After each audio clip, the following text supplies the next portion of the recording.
I'm Jim Tarabokia. Welcome back to This Week in the Floor League. Thanks for being here. Winter Garden Squeeze head coach Ruben Felix will be joining us later on in the show. Speaking of the Squeeze, this is their inaugural season in the Florida League. They're atop many offensive categories in the league here in the early going and have a ton of talent in their rotation, and not only their rotation, but also their lineup as well, led by Matt Reyes, who came into the week batting over 400. In fact, the Squeeze coming into the week had 6 guys in the top 10 in the Florida League rankings in terms of batting average. Winter Garden is coached by Ruben Felix, who was a coach at the professional level in the Cleveland Indians and Baltimore Orioles organizations.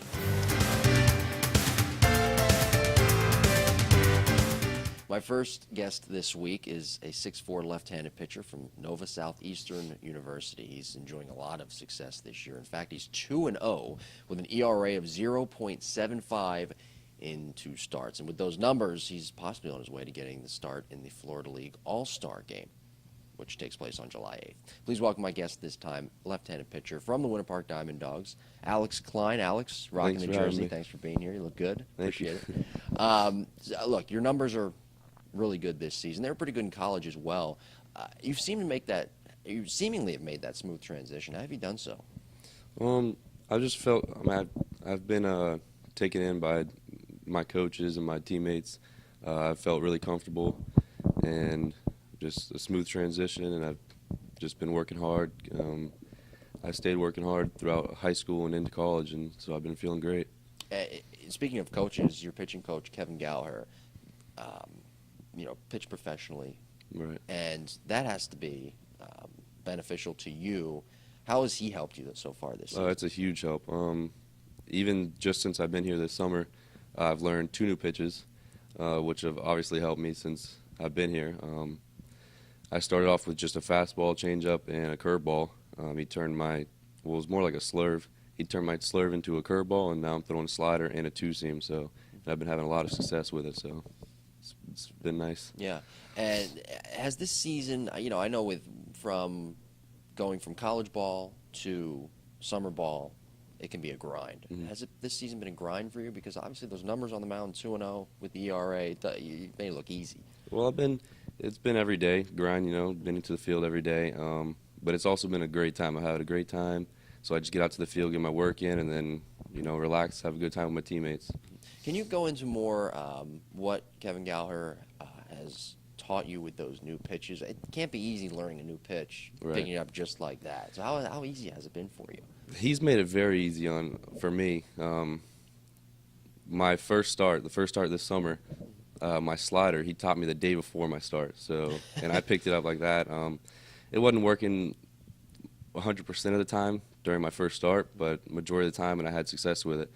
But he's been with me every day on throwing, off the mound with a short box or a bullpen, just mainly on the grips and how to release it and just keeping a strong front side. Mm-hmm. So it's been really nice. And honestly, when you first got out there, the day after you learned that slider, how confident were you in throwing it that night? Not very confident at all, but I just remained to trust my pitches and what he taught me, and it's been successful. So. And this season, currently coming into tonight, you guys are in 3rd place. Mm. Coming into the week, you were in 2nd place. Is this what you guys expected, or was there more expectation to where you should be in this part of the year? Well, not necessarily. I think we'll make our way back up to the top. We just had a rough patch. We were missing some players, but yeah, we'll get back up there. Yeah, we'll and have no problem. I asked that because you guys, of course, are the defending champs, Right. and on paper, you guys look like you possibly had another championship team. Anyway, off the field, I learned that you like to fish. Mm. Now, I used to go crabbing in the Bay in New Jersey when I was younger, so that was something I did off the field as Mm-hmm. well. What else do you do off the field that helps you get your mind off baseball? I like to play all sports, hang out with my friends. My family's been very supportive with me. My brother and my sister, basically my best friends throughout my whole life. I look up to my brother. He's been playing since he was 3, just like me. And just having a good time with my family, doing whatever, just hanging out. Yeah. So it takes my mind off things. And what is the biggest fish that you've ever caught? I caught a dolphin, a mahi-mahi, on a charter boat. How much did that weigh? It was about 30-something pounds. Now, how do you Not get too that? big, How do you but- pull that in? That's got to be a workout in itself. The guy, well, it wasn't too bad, but the guys in the charter actually reeled it in for me. I think I was 12 at the time, but Oh, wow. Very nice. When was the last time you went fishing? since I've been busy with baseball, not too long. Yeah. Or actually, it's been a while. Well, listen, 2-0, ERA under 1, if I'm not mistaken. That's pretty darn good. And, you're underway to some big things this summer and possibly in the future at Nova Southeastern as well. Thanks for being here. Thank you. I appreciate it. When we get back, Ruben Felix will be joining us later on in the program on This Week in the Florida League.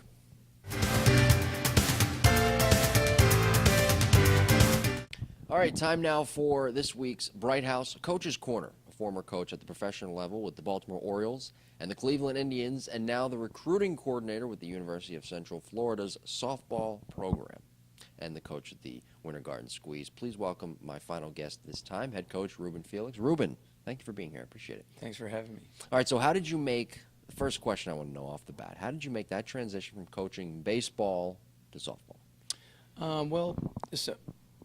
Having coached in the major leagues for a while, it was time to take a little bit of a break, family-wise. And the girl here, the head coach here at UCF, used to be at Texas Tech. And when I got out of the minor leagues, she used to be the coach at Texas Tech. And she actually gave me a job back 10, 12 years ago. When I got out of the minor league, she gave me a job, and that connection was there. And I happened to run into her in Texas a couple summers ago after I got done with Baltimore, and she offered me a job. And I said, you know what, make it worth my while, and I'll move to Orlando, Florida, because obviously it's a great place to live. And there had to be that learning curve when you first went from baseball to softball. Obviously, we all know they're similar, but what was that learning curve like for you?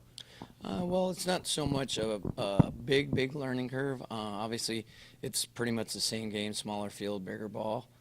I grew up around fast pitch in Texas. My dad played for over 30 years on travel teams, so I know the game well, and I love the game. So the transition from being a baseball guy to being a softball coach, it's pretty much it's the same game to me. It's just a smaller field, bigger ball. And when you coached at the professional level on the baseball side of things and then moved from softball, did you have to tone down your style a little bit of how you coached? Just how you approach women. Of course, they're different. So just the way we handle everyday situations and the way you approach girls. Girls are more detailed oriented, and they're more, they're a little bit more passionate of the instruction you give them, and they take it to heart a lot more. Guys are a little bit more stubborn. We are stubborn men sometimes, but women are a little bit better at receiving and applying that process to their game. And you mentioned that the games are similar, smaller field, bigger ball, but fundamentally, what are the differences, if any, from softball to baseball and vice versa? In softball, you have to be really good at the small part of the game. You have to really work a ton on bunting, of course, and slash bunting, hit and run a lot. There's not a whole lot of base stealing and stuff like that. Most teams across the country don't really steal a lot of bags because they don't recruit a whole lot of speed. Most Division I programs go for the athletic kids that can drive the ball to the park. But my team, the way I recruit athletes that can run a little bit, because I think speed never goes into slumps. So I think we're second in the nation this year in stolen bases. So Yeah. that's So you pretty recruit up the middle type athletes. Yes, Meaning, definitely. of course, and you can explain probably better than me, but someone who can obviously catch, pitch, play short, play center, just overall good athletes. Yes. So with baseball, you mentioned, now you're back into baseball with the squeeze, and you mentioned that a lot of softball, part of softball, big part of it, at least at the college level, slash bunting and bunting here and there. Do you take that bunting approach here into this league when you're coaching baseball, for example, first and second? Maybe you have a 3, 4, 5 hitter up. Are you going to bunt with him, or are you going to let him hit? Yeah, I mean, it's like the game itself dictates what's going on at home plate.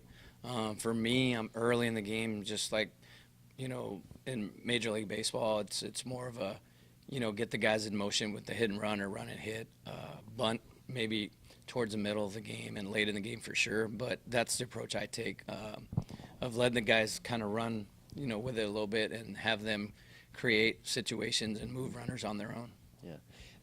So you're back into baseball now. I mean, you were in baseball were out of baseball, in softball. Now you're back here coaching with the Florida League. What made you get back into coaching baseball? I'm just a love of the game. I mean, I think I have really good experience, especially, having reached the major league level and the minor league level as a coach. I think, excuse me, I have a lot to offer young kids, and I miss the game. Obviously, I'm a rat. I watch baseball all the time, and so I missed it. And I said, you know what, I just need to give back to these kids, and hopefully they could grow from what I know and my experiences, and get back, to where they want to go. And when speaking of where they want to go, what do you tell these guys, giving them some insight of how they could possibly get to the next level from this very competitive summer league, which is already a stepping stone? Yeah.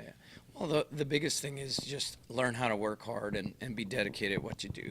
That's probably the ultimate message that I send them on an everyday basis. I try to, give them positives and negatives always, but for sure just let them know that their mindset and their approach of an everyday approach is what's really going to get them to be elite ball players at this level and at the next level. So what's next in your softball coaching career? Have you thought about being a head coach somewhere? Yeah, I mean, I'd love to. A couple of opportunities came out last year. UTEP was my hometown, El Paso, Texas. That came open, they called, but nothing panned through. But I'd like to eventually get a head coaching job, obviously, in baseball would my first love, but if I could get a head coaching job at a big university like UCF or SEC or something like that, then that'd be really fun to do. Have you ever thought about taking a possible D2 head coach position in baseball, or maybe a D3 position, stepping stone there, or are you just looking to go straight Division I? No, I mean, I've done that before. I was a head coach at junior college in Texas before I took a big league job with the Indians, and I've done that before, and that was a good experience for me. And obviously here, the head coaching experience here with baseball, obviously that's for the resume also, and it helps.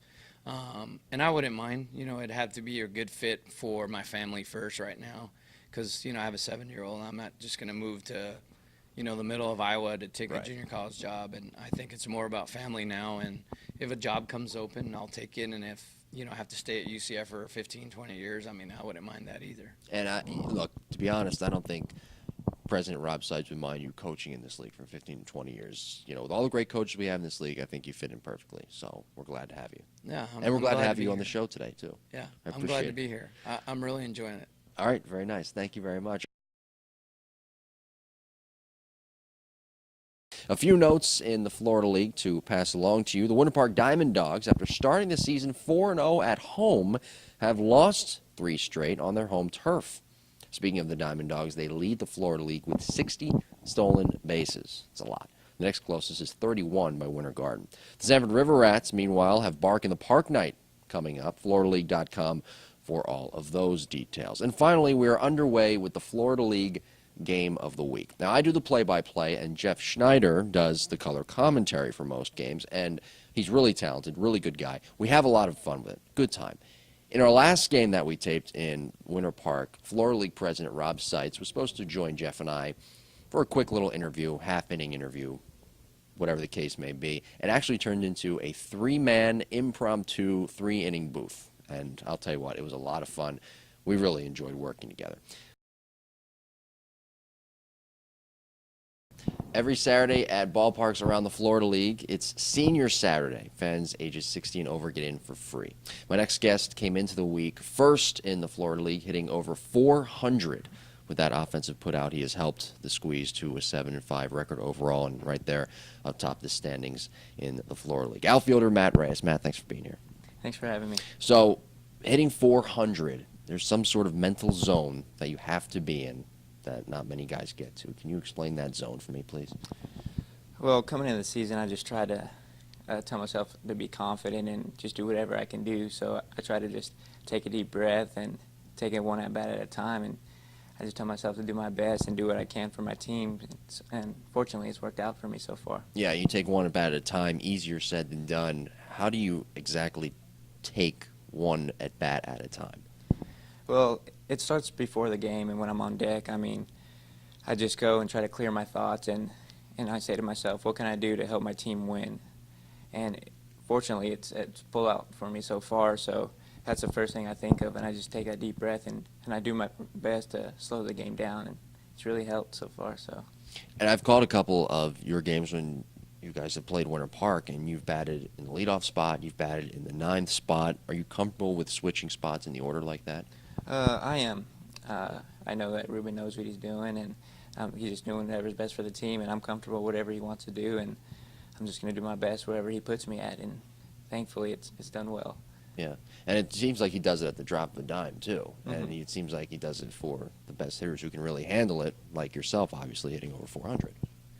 Yeah, I mean it's been like a little hard because going from leadoff in 9, but 9 holes a second leadoff spot, so I really enjoy it. Boyer's doing really well at the leadoff spot, and if I can't get it done, he gets it done, and vice versa. So it's been real good. And you have good speed as well too, so that makes it easier also. Now, you transferred into your current university, University of New Mexico.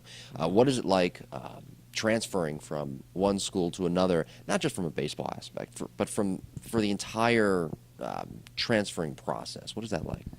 Well, it's definitely a process. I mean, you get to know a group of guys really well and get comfortable, and you develop that chemistry, and it's difficult to transition. But then you get, when you move on, like when I moved to New Mexico, you just get that bond with another set of guys, and not knowing that you can get another bond like that with a group you've had before. It's just the chemistry is amazing, and the way that you connect and really get better as a team and grow. It's phenomenal. I love it. Yeah, and on ESPN, we hear so many times of guys who are transferring for football, for basketball, and whatever the case may be, they're transferring schools, and there's so many things that go into that. What is something non-baseball related that you struggled with when moving on from one school to the next, in your case, to New Mexico?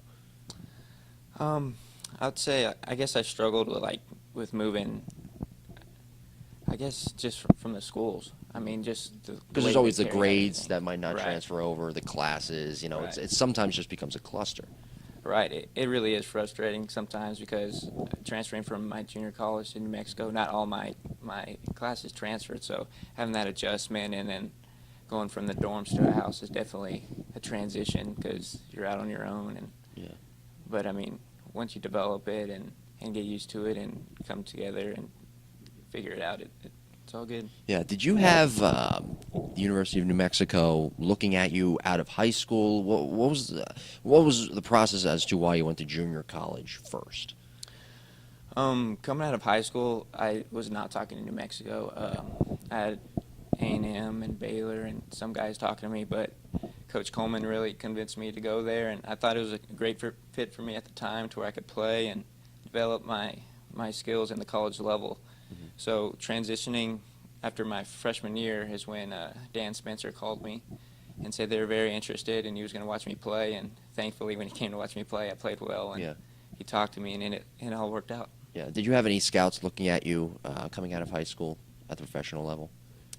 I did not. Like I said, I just had a couple of college schools, and I had no professional scouts at the time. So. Yeah, and I ask that because, again, some guys go to junior college because they're kind of in limbo, not ready to get drafted yet, Right. but have a chance to get drafted the next year with a year of junior college under their belt. So do you recommend for someone who may not get drafted the next year in junior college, may want to go on to a four-year university, do you recommend going to junior college first and then as a junior transferring into a Division I school? In my opinion, I'd definitely say that going to junior college is a great decision. It kind of really depends on how you feel, but it ended up turning really well for me. I mean, junior college is a great way to start, a great way to get playing time and getting the feel of if this is what you want to do. So being able to play and seeing how you turn out I felt like it was a really great decision. Yeah, and was your success at junior college what got you noticed by New Mexico, or did they have an eye on you before your second year? I'm not 100% sure because Dan Spencer was a head coach at Texas Tech, and he saw me play all the time, and he's the one that recruited me. So I think hitting 350 my freshman year and and getting some stuff really helped me out. He looked back and then he called me and wanted to see how I did this year, and thankfully I did better. So. And you come into tonight's action, June 19th. Today, 19th. Yes. And you came into this week hitting over 400. So my question here is, what makes the Florida League different from all the other leagues that you have played in, because you're having a lot of success so far?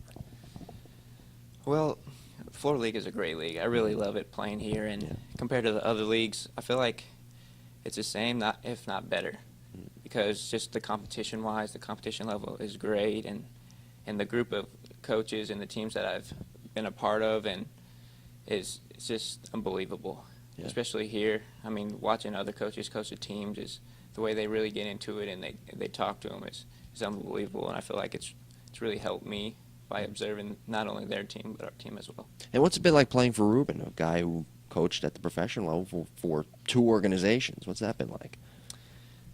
It's been awesome. Yeah. I mean, I didn't know what to expect. I've heard a lot of great things about Ruben, and he's a great coach. I mean, he gives us a talk after every game, whether we could do good or bad, and it's been great. I mean, he's a great coach. And what has he helped you try to work on fundamentally, offensively, or in the field as well? He really tries to help us relax, try not to do too much, and play as a team. I mean, these past several games we've been struggling, but he does a very good job in talking to us and being a man, teaching us how to be a professional. So it's been good. All right, Matt. Thanks for being here. I Thanks for appreciate it. having me. So be sure to check out the Florida League Game of the Week every week on Tough Television nationally, Tough Television 38, Seminole County Television, and Orange County Television as well.